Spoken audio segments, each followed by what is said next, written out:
Assalamu alaikum warahmatullahi wabarakatuh.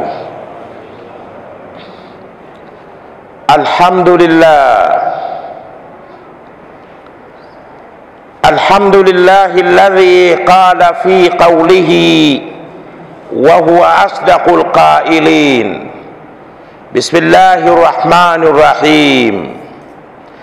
Walaqad khalaqnal insana min sulalatin min tin thumma ja'alnahu nutfatan fi qararin makin ila akhir ayah. Wa asyhadu anna sayyidana Muhammadan abduhu wa rasuluhu. Allahumma salli ala sayyidina Muhammad arsalahu bil huda wa dinil haqqi liyudhhirahu ala ad-dini kullihi walau karihal kafirun walau karihal musyrikun. Sallallahu alaihi wa ala alihi wa ashabihi wa nahnu mujtami'una amma ba'di. Ayyuhal ikhwa, ndugu Waislamu wapenzi wa Bwana Mtume Muhammad sallallahu alaihi wasallama, baada ya kumshukuru Mwenyezi Mungu subhanahu wa ta'ala na kumtakia rehma na amani kiongozi wa umma huu Bwana Mtume wetu Muhammad sallallahu alaihi wasallama, watukufu wa Islam, kabla ya kuteremshwa kitabu kitakatifu Al-Quranul Karim, kabla ya kuletwa kitabu kitakatifu Al-Quranul Karim ndani ya ulimwengu huu, katika sayari yetu hii inayoitwa dunia, wanadamu walikuwa wao hawajui juu ya chanzo cha mtu wa kwanza, kwamba aliumbwa kutokana na kitu gani, na yule mkewe alipatikana kutokana na kitu gani, aliumbwa kutokana na kitu gani, na kizazi chao kilipatikana vipi. Watu hao hawakuwa wao wanalijua lolote lile wala chochote kile, isipokuwa chanzo cha mwanadamu katika kupatikana kwake ndani ya tumbo la mama yake. Walikuwa wao wanajua ya kwamba ni kutokana na mwanamume tu na mwanamke kukutana kimwili, basi hapo ndiyo chanzo cha mwanadamu anapatikana.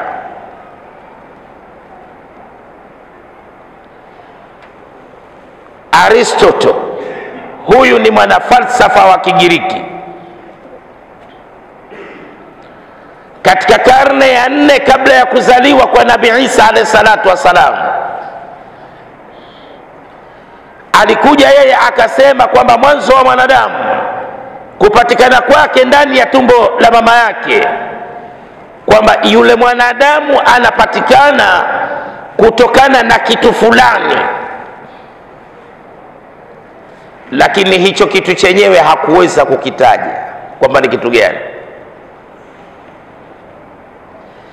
Kilichokuja kuchanganyika na maji ya hedhi ya mwanamke.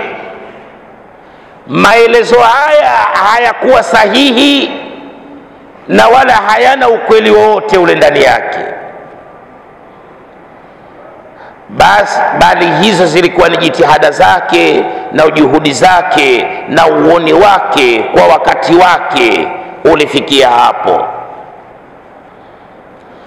Ikaja nadharia katika dunia ikasema ya kwamba mwanzo wa mwanadamu kupatikana kwake ndani ya tumbo la mama yake ni kwamba ndani ya tumbo la mwanamke kuna mtu aliyekuwa mdogo sana kuliko sisimizi. Alafu mwanamume anapokuja kukutana kimwili na mwanamke, yale maji ya uzazi ya mwanamume ndiye anakwenda kumkuza yule mtoto. Ukafika wakati wa kuzaliwa kwake, akazaliwa. Wengine wakasema kwamba hapana, isipokuwa ndani ya maji ya uzazi ya mwanamume, ndani yake ndiyo kuna mtu aliyekuwa mdogo sana kuliko sisimizi. Wakati mwanamume anapokuja kukutana kimwili na mwanamke, yule mtoto ndiyo anahamishwa kutoka upande wa mwanamume na kuhamishiwa katika tumbo la mwanamke. Ukafika wakati wa kuzaliwa kwake, akazaliwa. Wakaja wakasema ya kwamba si sahihi, maelezo yote haya hayakuwa sahihi, na wala hakuna hata maelezo mamoja yaliyotokana na kimaabara, yani practical. Zilikuwa ni theory tu hizo zilikuwa ni dhana tu, lakini hakuna majaribio yoyote ya kisayansi yaliyofanyika yakifungamana na mambo ya kimaabara.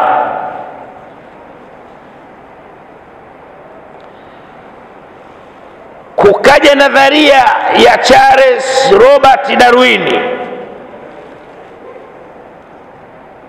Yeye akasema ya kwamba mwanzo wa mwanadamu kupatikana kwake katika mgongo wa ardhi, kwamba mwanadamu anatokana na kizazi cha manyani au masokwe au matumbili,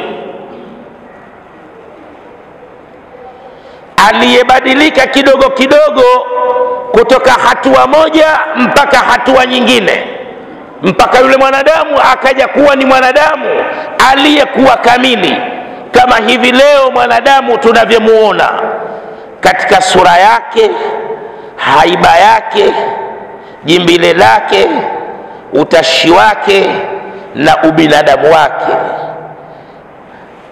Charles Robert Darwin anasema huyu mwanadamu huyu chanzo chake anatokana na kizazi cha manyani au masokwe au matumbili. Maelezo haya nayo pia hayakuwa sahihi,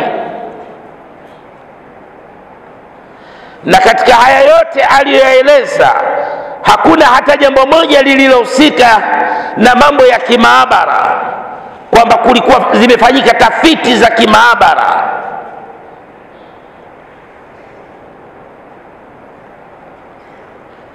Leo ikitokezea mwanamama wa kibinadamu akabeba ujauzito kisha akajifungua mtoto wake, alafu mtoto yule kwa asilimia kubwa akafanana na nyani au sokwe au tumbili, litakuwa ni jambo la ajabu,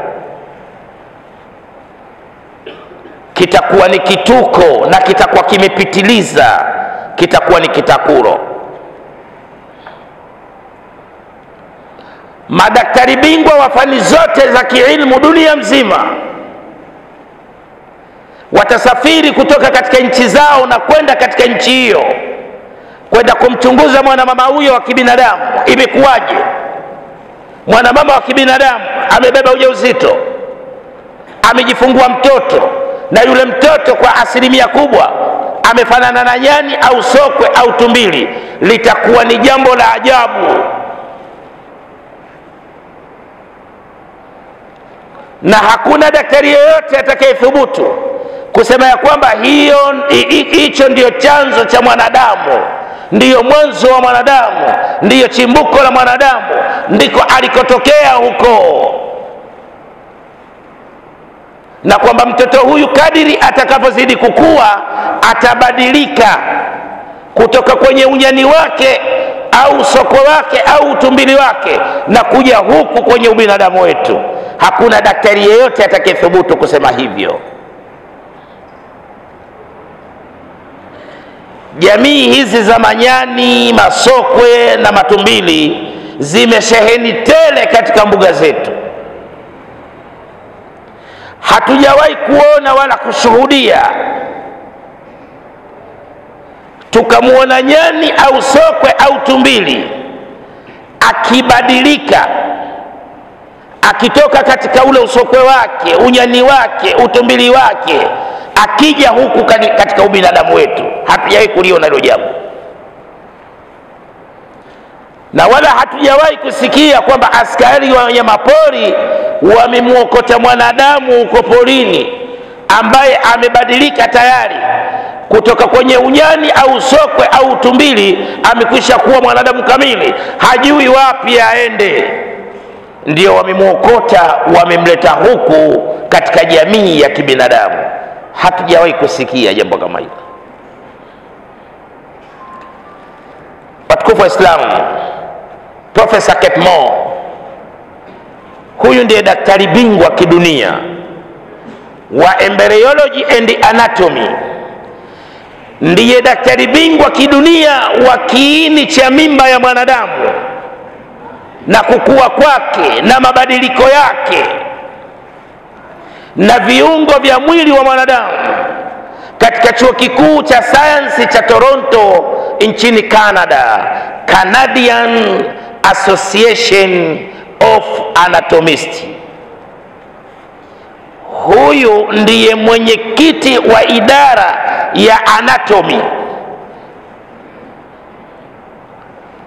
katika chuo kikuu cha sayansi cha Toronto nchini Canada, katika kliniki yake ya kimataifa The Developing Human Clinical Oriented Embryology. Hapa ndipo panapofanyika tafiti. Professor Kate Moore ndiye aliyekiandika kitabu kinachoitwa The Developing Human, kukua kwa mwanadamu.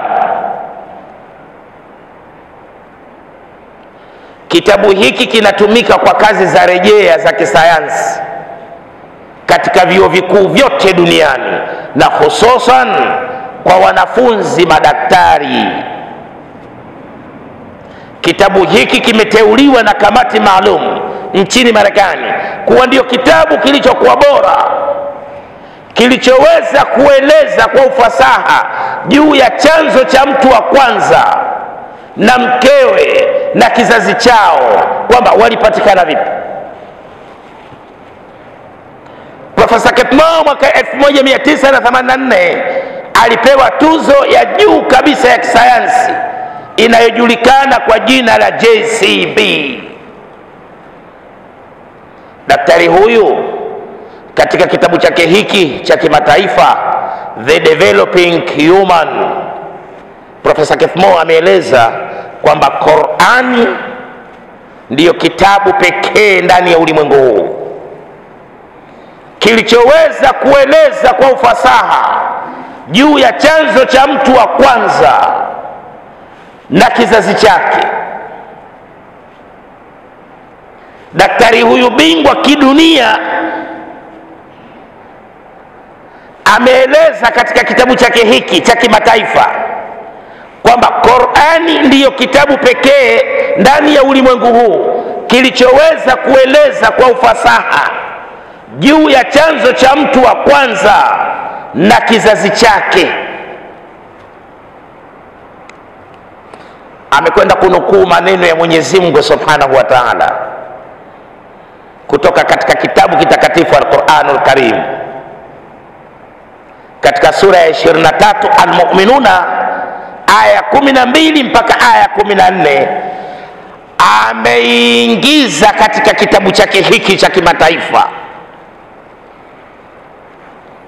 na kitabu hiki kinatumika kwa kazi za rejea za kisayansi katika vyuo vikuu vyote duniani. Aya aliyoichukua kutoka ndani ya kitabu kitakatifu Al-Qur'anul Karim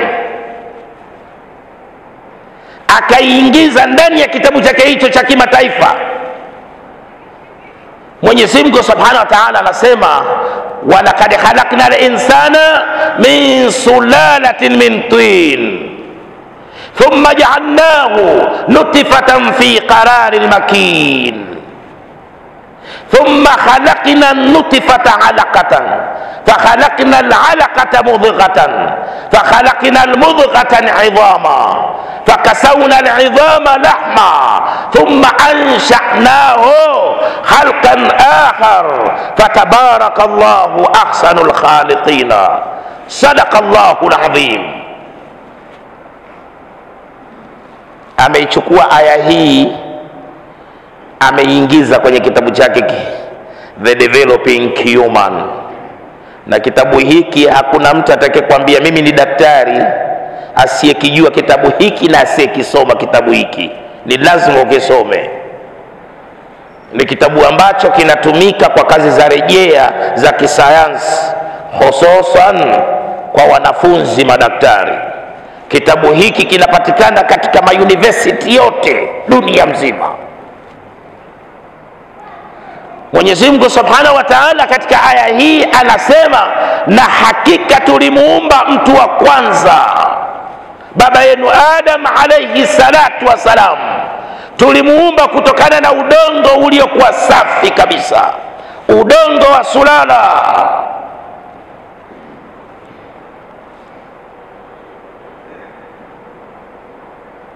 Aya hii inatutosha sisi kutuongoza kwenye muhadhara wetu,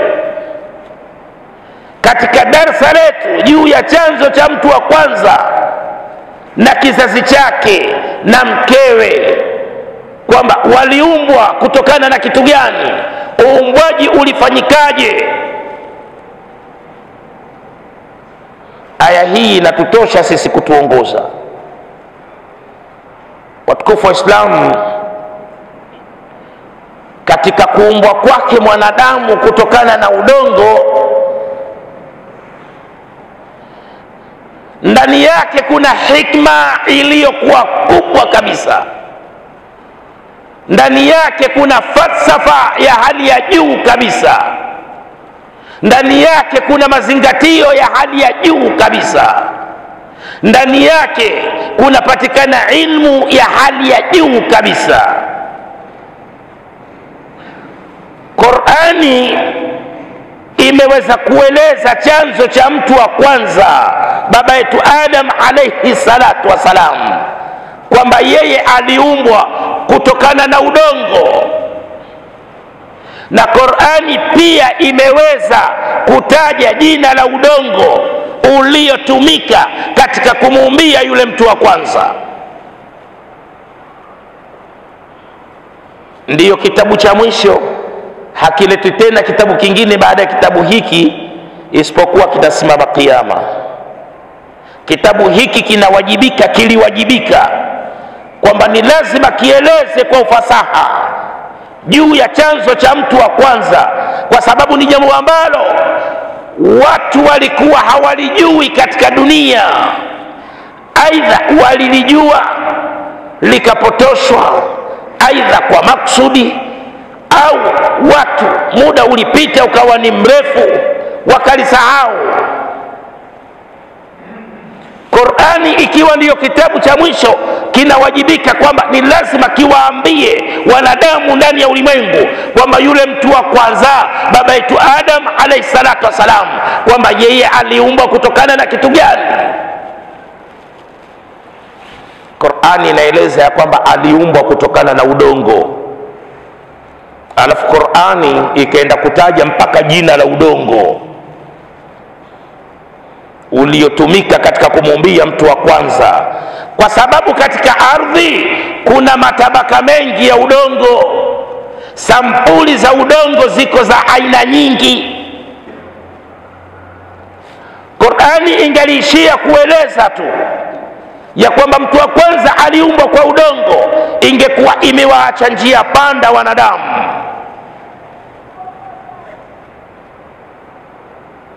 Lakini Qur'ani imekwenda kutaja kwamba ule udongo uliotumika katika kumuumbia baba yetu Adam alayhi salatu wasalam ni udongo wa sulala. Nilipokuwa chuo kikuu cha ardhi jijini Dar es Salaam, wataalamu wa mambo ya udongo wakanambia udongo huu wa sulala kitaalamu ndio unaitwa clay soil.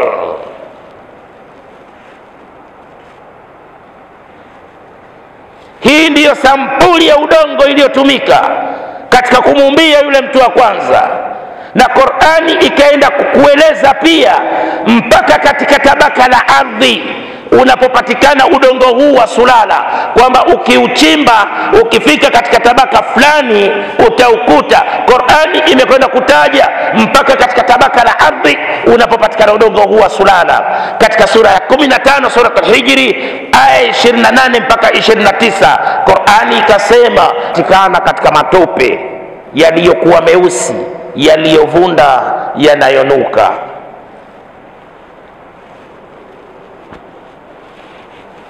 Watukufu wa Islam, katika kuumbwa kwake mwanadamu kutokana na udongo wa sulala, ndani yake kuna mazingatio yaliyokuwa makubwa, kuna hikma ya hali ya juu, kuna mazingatio ya hali ya juu, na kuna ilmu ya hali ya juu kabisa.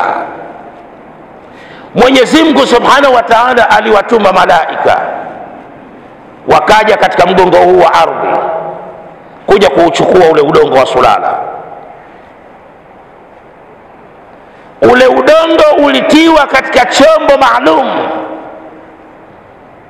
Walipouchukua ule udongo wa sulala, malaika waliutia kwenye chombo,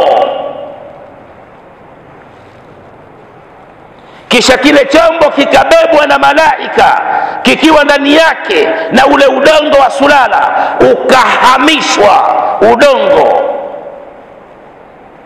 kutoka katika mgongo huu wa ardhi. Udongo ukapelekwa katika ulimwengu mwingine usiokuwa huu, unahamishwa.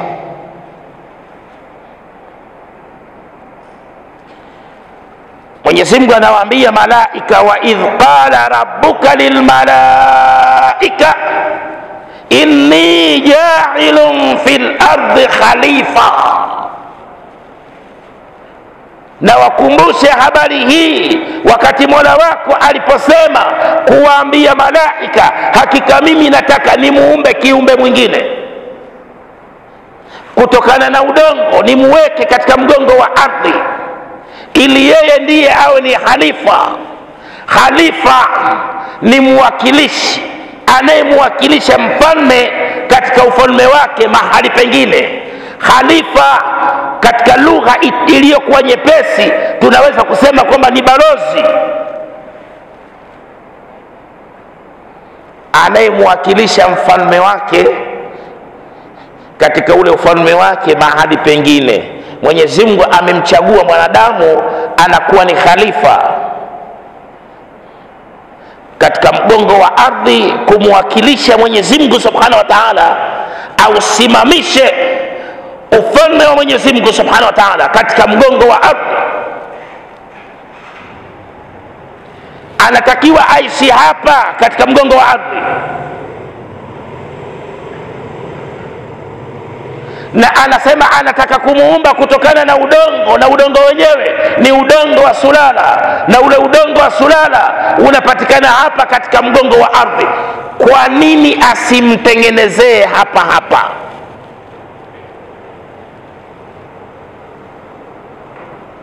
Kwa nini sasa malaika wanauhamisha udongo ndani ya kile chombo, wanakibeba kile chombo ndani yake ukiwepo ule udongo wa sulala?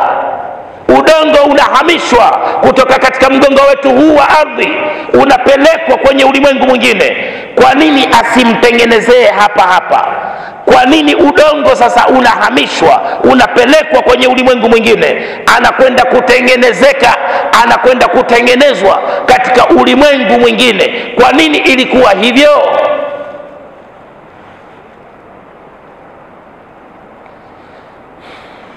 Mwenyezi Mungu Subhanahu wa Ta'ala alikuwa anamuonyesha mwanadamu kabla hajamtengeneza katika jimbile lake ambalo ndio hili tulilokuwa nalo.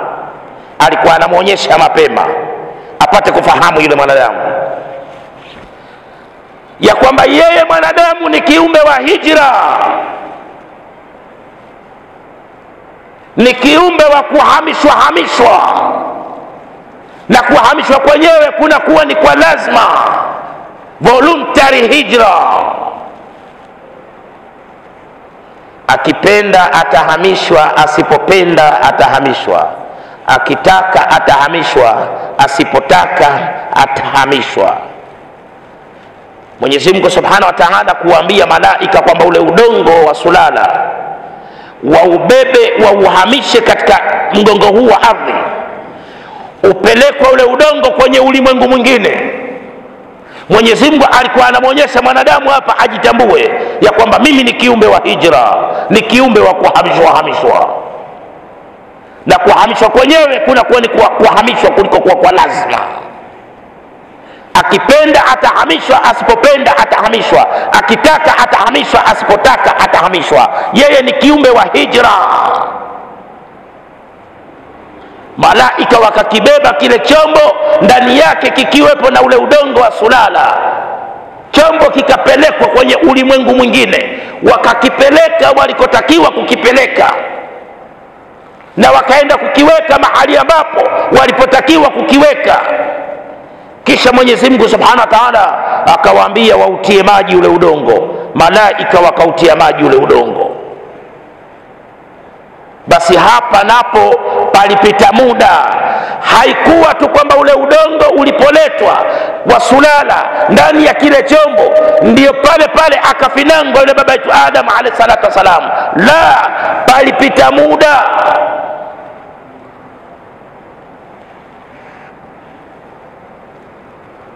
Na ule udongo pia ukiwa ndani ya kile chombo, Mwenyezi Mungu Subhanahu wa Ta'ala alikuwa anaugeuza, anaupindua, anauhamisha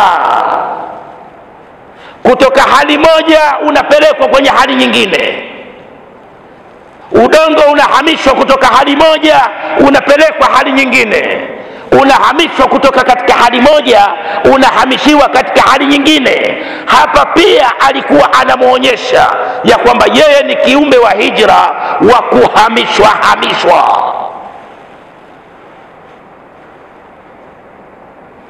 Pili, hapa udongo ulikuwa unachekechwa, zile takataka zote zisizotakiwa zilikuwa zinaondolewa, upate kubakia udongo uliokuwa safi, udongo wa sulala, ili apate kufinangwa sasa baba yetu Adam alayhi salatu wasalam. Ni kama ilivyokuwa uchimbaji wa dhahabu. Ukishachimbwa ule udongo au ule mchanga wa dhahabu, unachekechwa, unapitishwa hatua mbalimbali, takataka zote zinaondolewa, mwisho inabakia dhahabu iliyokuwa safi ndiyo inachukuliwa. Ulikuwa unachekechwa hapa pia ule udongo. Ukiisoma Qur'ani katika kuumbwa kwake mwanadamu kutokana na udongo wa sulala, unaweza ukasema mbona Qur'ani inajigonga katika kueleza habari ya kuumbwa kwa mwanadamu kutokana na udongo wa sulala? Kwa sababu gani? Kwa sababu katika suratul Mu'minuna, sura ya 23 aya 12, Qur'ani kule imesema walaqad khalaqnal insana min sulalatin min tin, na hakika tulimuumba mtu wa kwanza kutokana na udongo uliokuwa safi, udongo wa sulala. Lakini maelezo yaliyokuja katika suratul Hijri yanatofautiana na haya katika kuumbwa kwake yule mwanadamu kutokana na udongo. Katika sura ya 15 suratul Hijri aya 28 mpaka 29, Qur'ani inasema wa idh qala rabbuka lil malaika inni khaliqum min basharan min salsalin min hama'in masnun فإذا سويته ونفخت فيه من روحي فقعوا له ساجدين. Na wakumbushe habari hii wakati Mola wako aliposema kuwaambia malaika, hakika mimi nataka nimuumbe mtu kutokana na udongo uliokuwa mkavu ambao ukigongwa unatoa sauti.